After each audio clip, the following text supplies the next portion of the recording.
Welcome back to This Day in Irish History. I'm your host, Raymond Welsh. Before we dive into today's story, if you'd like to explore other significant events that happened on this day in Irish history, visit thisdayirishhistory.com. The link is in the episode description. Now, let's journey back to March 10th, when the Irish War of Independence raged across the country and the small town of Rathkeale, County Limerick, became the site of a deadly attack against British forces. At the heart of this conflict was the Irish Republican Army, IRA, which had escalated its campaign against the Royal Irish Constabulary, RIC, and British military forces. The war, which had begun in January 1919, was a guerrilla struggle waged by the IRA against the British administration in Ireland. By early 1920, attacks on RIC barracks, ambushes on patrols, and targeted assassinations of officers had become a defining feature of the resistance movement. On the night of March 10th, a group of IRA volunteers carried out an operation targeting two RIC officers who were staying at a hotel in Rathkeale. Among them was Sergeant George Neeser, an experienced officer who had served in the RIC for years. The IRA's objective was clear: to weaken the RIC, a force viewed by many nationalists as enforcers of British rule, and to strike fear into those who continued to serve in its ranks.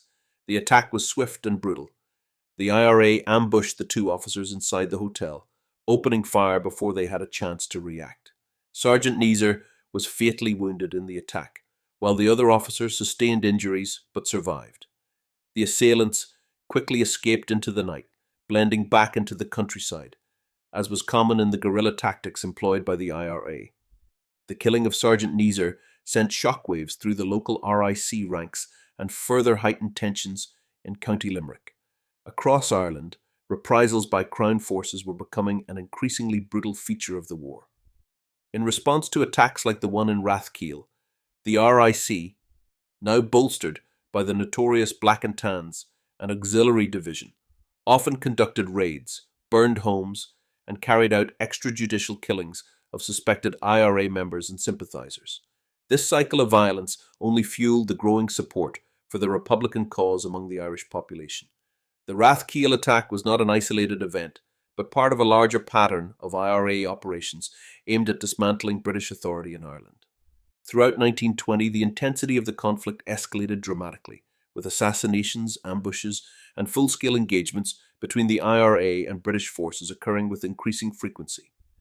The violence would ultimately culminate in a truce in July 1921 and the signing of the Anglo-Irish Treaty later that year, leading to the creation of the Irish Free State.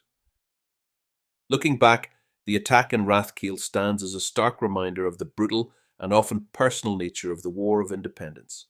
It was a war fought not on distant battlefields, but in towns, villages, and homes across Ireland, where every act of violence carried deep and lasting repercussions for those involved. The memory of these events continues to shape the narrative of Ireland's struggle for independence. Thank you for joining me on this journey through Ireland's rich past. Please like and subscribe, and until next time, I'm Raymond Welsh. Slán go fóill.